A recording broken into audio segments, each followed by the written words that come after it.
أعوذ بالله من الشيطان الرجيم. بسم الله الرحمن الرحيم. الرحمن علم القرآن خلق الإنسان علمه البيان الشمس والقمر بحسبان والنجم والشجر يسجدان والسماء رفعها ووضع الميزان ألا تطغوا في الميزان وأقيموا الوزن بالقسط ولا تخسروا الميزان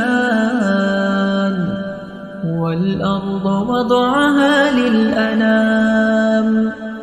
فيها فاكهة والنخل ذات الأكمام والحب ذو العصف والريحان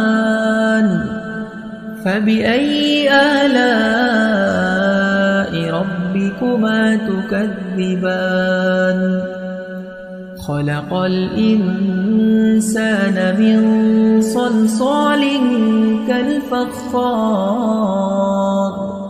وخلق الجان من مارج من نار فبأي آلاء ربكما تكذبان رب المشرقين ورب المغربين فبأي آلاء ربكما تكذبان مرج البحرين يلتقيان بينهما برزخ لا يبغيان فبأي آلاء ربكما تكذبان يخرج منهما اللؤلؤ والمرجان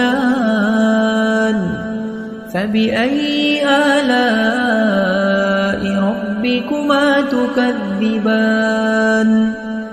وله الجوار المنشآت في البحر كالأعلام فبأي آلاء ربكما تكذبان كل من عليها فان ويبقى وجه ربك ذو الجلال والإكرام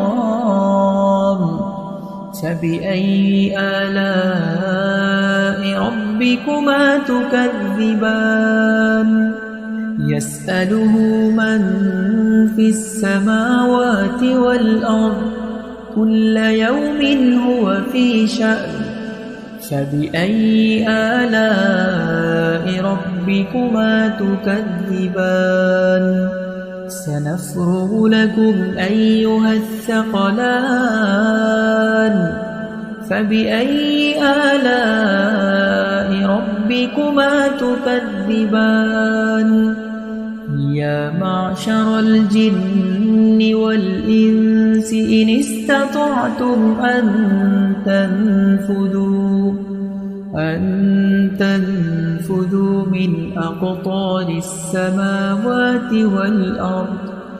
من أقطار السماوات والأرض فانفذوا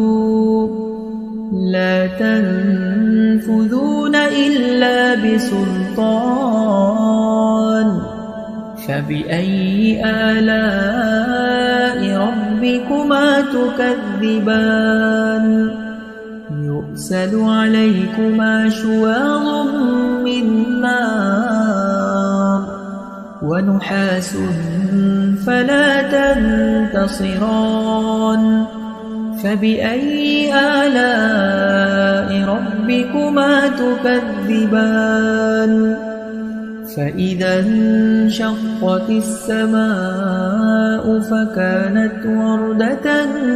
كالدهان فبأي آلاء ربكما تكذبان